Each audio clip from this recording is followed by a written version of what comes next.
জনসাধারণের তো একটা বিক্ষোভ থাকতেই পারে। কাজ ওরা আনবে পঞ্চায়েত সরকারি দপ্তরে, আমার যা প্রসেস আছে আমি সেই প্রসেসেই এগোবো। আমি রুলসের বাইরে, সরকারের বাইরে যেতে পারবো না। This channel does not promote any violent, harmful, or illegal activities. All content provided by this channel is meant for an educational purpose only.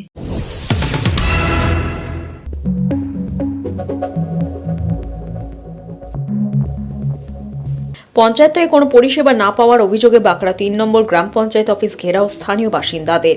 Panchayat অফিসের জানলা ভেঙে দেয় তারা। উত্তেজনা ক্রমশ বাড়তে থাকা এলাকায় পুলিশের পাশাপাশি কেন্দ্র বাহিনীর জওয়ানদের মোতায়েন করা হয়। জানা গেছে, মঙ্গলবার দুপুরে তৃণমূল পরিচালিত বাঁকড়া ৩ নম্বর গ্রাম পঞ্চায়েত অফিস ঘিরে বিক্ষোভ দেখায় স্থানীয় বাসিন্দারা। বিক্ষোভকারীদের অভিযোগ, বর্ষাকালে নিকাশি ব্যবস্থা পুরোপুরি ভেঙে পড়েছে। অল্প বৃষ্টিতে জলের তলায় রাস্তাঘাট। এর পাশাপাশি ত্রিপল, কাপড় সহ পঞ্চায়েতের ত্রাণ সামগ্রীও তারা ঠিকঠাক পাচ্ছেন না। তাদের আরও অভিযোগ, তৃণমূল পঞ্চায়েত প্রধান টুকটুকি শেখ তৃণমূল কর্মীদের অন্নপূর্ণা ভান্ডার সহ যাবতীয় সরকারি প্রকল্পের সুবিধা পাইয়ে দিচ্ছে, অথচ তারা কিছু পাচ্ছেন না। এর পিছনে দুর্নীতি রয়েছে। এরই প্রতিবাদে বিক্ষোভ। আমাদের ড্রেন অপরিষ্কার, কলে জল আসছে না। আমাদের আগেরবার ডেপুটেশন দিয়ে গেছি, কিন্তু এখনো পর্যন্ত তার কোনো সাজেশন হয়নি। আজকে আমরা অন্নপূর্ণা ভান্ডারের মা বোনের এখনো পর্যন্ত টাকা পাইনি। পঞ্চায়েতের টাকা নেই বলছে, এখনো বলছে প্রধান যে পঞ্চায়েতের টাকা নেই।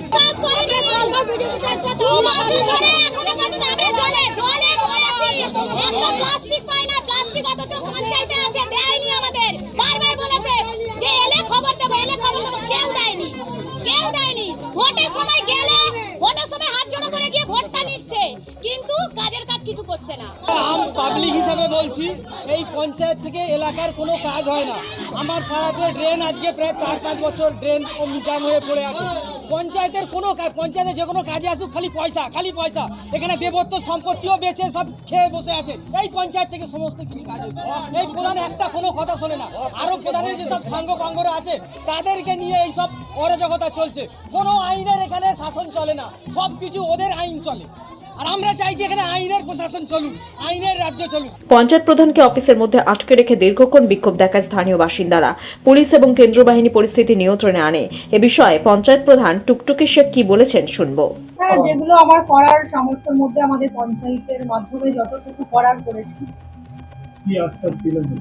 বললাম যেগুলো আছে আবারও দেখবো, কারণ বড় বড় যেগুলো জেলা পরিষদ থেকে যেসব ড্রেনগুলো হয়েছিল আমাদের পঞ্চায়েতের আন্ডারে নয়, সেগুলো আমি আপনাদের বলেছি, ওনাদেরকেও বলেছি যে আমার যেখানে চিঠি করার ব্লক থেকে, জেলা থেকে সব চিঠি আমি করেছি, তাদেরকে জানিয়েছি, ওখান থেকে কোনো রেসপন্স আসে। তাও ছোট ছোট যে ড্রেনগুলো আছে, যে ড্রেনগুলোর মধ্যে জল জমে আছে বা নোংরা জমে আছে, আমি সেগুলো পরিষ্কার করছি। এটা একটা ফালতু কথা, বাজে কথা। অন্নপূর্ণা ভান্ডারের অনেক রকম প্রসেস আছে। সেই প্রসেসে আমাদের লগইন দেওয়া হয়েছে ভিডিও থেকে লগইন দেওয়া হয়েছে।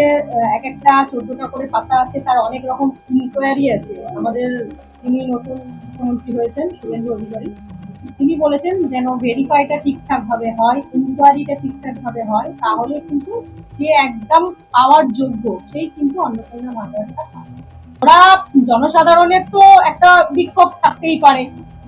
কাজ ওরা আনবে পঞ্চায়েত সরকারি দপ্তরে, আমার যা প্রসেস আছে আমি সেই প্রসেসেই এগোবো। আমি রুলসের বাইরে, সরকারের বাইরে যেতে পারবো না। এরকম ভিডিও দেখতে চ্যানেলটি ফলো করুন।